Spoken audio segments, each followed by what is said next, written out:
যে মই বিভাগত মন্ত্ৰী হৈ থকালৈকে কোনো ট্ৰেন্সফাৰ পোষ্টিঙৰ নামত 1 টকাৰো দুৰ্নীতি হ'ব নোৱাৰে, এটা একদম স্পষ্ট। কোনোবাই যদি আপোনালোকক কয় আপোনালোকক মোৰ প্ৰাইভেট নাম্বাৰ আছে, মোৰ হোৱাটছআপ নাম্বাৰ আছে, হোৱাটছআপ নম্বৰত মাত্ৰ মেছেজ দিব যে মোক আপোনাৰ হৈ অমুক মানুহজনে মোক ট্ৰেন্সফাৰৰ নামত পইচা বিচাৰিছে, পোষ্টিঙৰ নামত পইচা বিচাৰিছে। আপোনালোকৰ এইটো সম্পূৰ্ণ ৰাইট আছে। ফৰেষ্ট ডিপাৰ্টমেণ্টত প্ৰায়ে শুনা যায়, মইতো ৰাজনৈতিক ক্ষেত্ৰখনত বহু বছৰ হ'ল ষ্টুডেণ্ট পলিটিক্সৰ পৰা পলিটিক্স কৰিছো, গতিকে ৰাজহুৱা জীৱনতে আছো, ৰাজহুৱা খবৰবিলাক পাই থাকো। একজন মানুহৰ ফৰেষ্ট ডিপাৰ্টমেণ্টত ট্ৰেন্সফাৰ পোষ্টিঙৰ কাৰণে যি ধৰণৰ ধনৰ লেনদেনৰ অভিযোগ আহে, মই সঁচা মিছা প্ৰুফ হোৱা নাই যেতিয়া মই নকওঁ, এতিয়া প্ৰুফ হলে মই কম। গতিকে এই ধৰণৰ আপোনালোকে এটা ভাল জেগাত পোষ্টিং ল'বৰ কাৰণে মানে ইয়াত 20 লাখ, তাত 30 লাখ, অমুক ডিভিজনত 50 লাখ দি আহিব লাগে, অমুকত 30 লাখ দি আহিব লাগে, এই যিটো ব্যৱস্থা, এই ব্যৱস্থাটো মন্ত্ৰী হিচাপে মই দায়িত্ব লোৱাৰ পিছত এই ব্যৱস্থাটোৰ সম্পূৰ্ণ ফুল ষ্টপ লাগিল বুলি ধৰি লওক। আপোনালোকে যোনে মই শুনিম যে কোনোবাই ট্ৰেন্সফাৰ পোষ্টিঙৰ নামত কাৰোবাৰ ওচৰত গৈছে, তেওঁ জীৱনত ভাল পোষ্টিং নাপায়, এনেকুৱা পোষ্টিং পাব যে তেওঁৰ এছিয়াৰখন বেয়া কৰা কামটো মোৰ থাকিব, তেওঁৰ এছিয়াৰখন কিমান বেয়া কৰিব লাগে সেই কামটো মই কৰি থাকিম।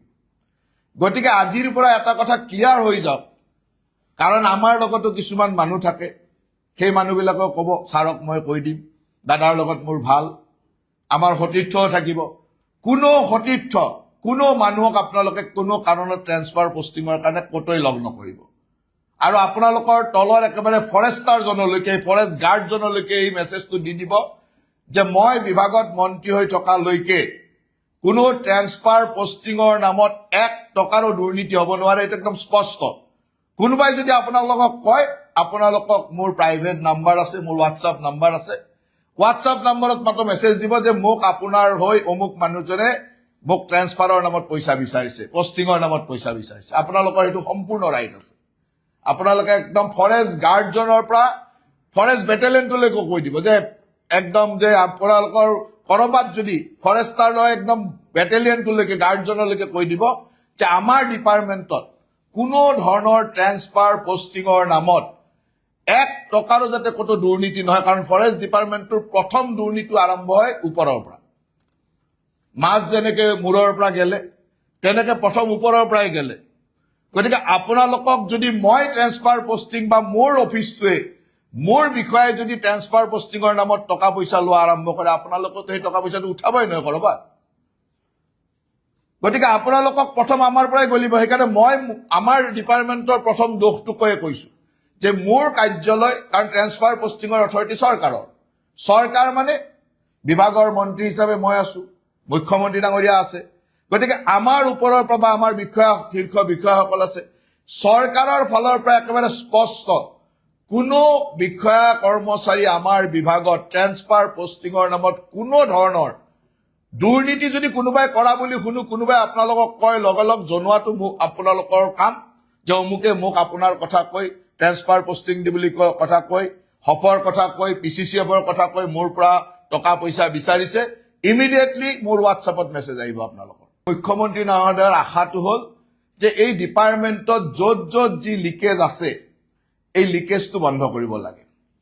আপোনালোকক বিভাগে কেতিয়াবা সুন্দৰভাৱে কয় যে টাৰ্গেট ইমান, আমাৰ ইয়াৰ পৰা এটা টাৰ্গেট যায়, ইমান ৰয়েলটি দিব লাগিব, আৰু আপোনালোকে টাৰ্গেট ফুলফিল কৰাৰ স্বাৰ্থত কিছুমান এনেকুৱা হাৰাছমেণ্টৰো কাম কৰে যে মই টাৰ্গেট ফুলফিল কৰিব লাগিব।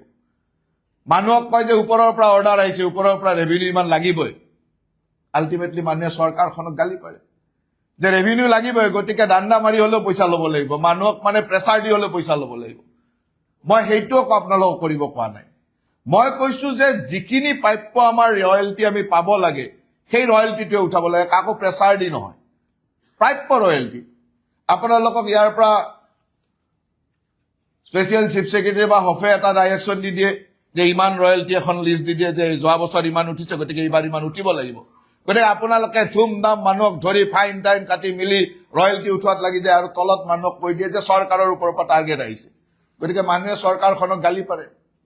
মোক তেনেকুৱা ৰয়েলটিও নালাগে, তেনেকুৱা ফাইন ৰয়েলটি মোক নালাগে, জেনুইনলি যিটো ৰয়েলটি হয় যেনেকে মই কৈছো যে মোৰ চৰকাৰে ইমানখিনি কনষ্ট্ৰাকশ্যনৰ কাম কৰি আছে, তাত 2% ফৰেষ্ট ৰয়েলটি হলে আজিৰ তাৰিখৰ এই ৰয়েলটিৰ 3 গুণ হয়।